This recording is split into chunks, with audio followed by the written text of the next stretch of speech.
Bahagian 1. Menyerang dari sebelah kanan nampaknya sekarang ini. Kita sekarang sedang berada di hujung perlawanan. Cuba menyerang berhati-hatian. Dia hanya menunggu masa untuk menyerang Wisa. Wisa penampak nampaknya masih lagi diselamatkan. Bola masih dalam permainan. Satu hantaran. Cantik.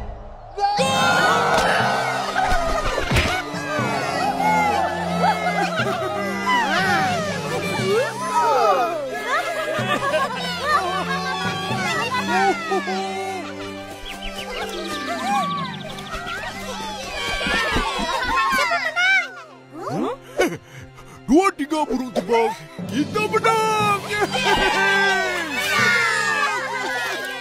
Tak sabarnya nak tengok perlawanan akhir.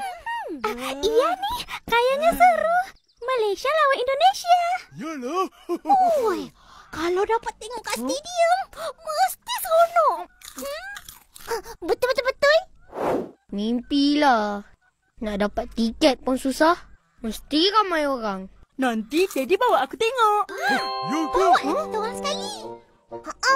Kita orang kan kawan baik kau. Takkan nak tinggal kot. Yalah. Son, kita kan kawan? Betul. Please, Son. Yelah, nanti aku belikan. Dah tu. Bising. Pergi. Balik. Atuk nak tiket? Atuk tak kisah. Kalau tak ada, tengok je kat TV. Dah, pergi balik. Habis bersepak. Satu. Balik dulu. San, dah ada tiket ke belum? Belum. Daddy aku sibuk. Tak sempat nak beli lagi. Wah, enggak sabar mau nonton. San, ingatlah. Tujuh tiket. Yalah. Bangun. Selamat pagi, cikgu. Selamat pagi, cikgu. Kat sini kot. Ya. Tak ada.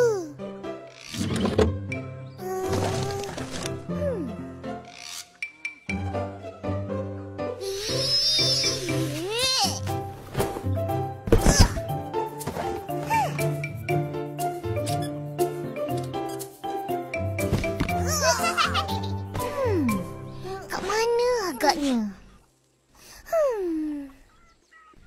Aku tahu. Mesti akak simpan dalam ni. Betul. Tak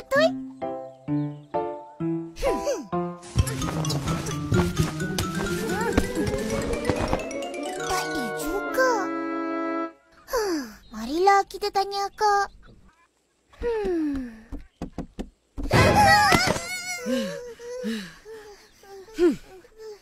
Akak ni buat terkejut je.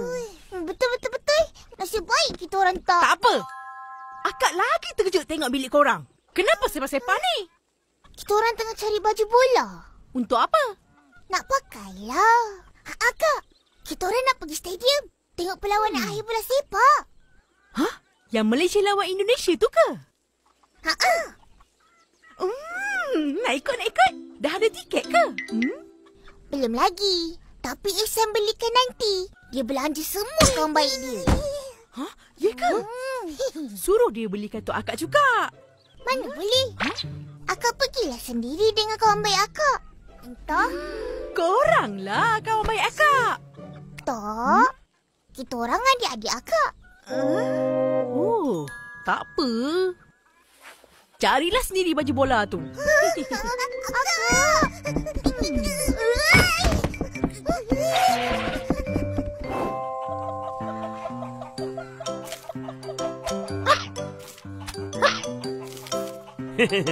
Yeah.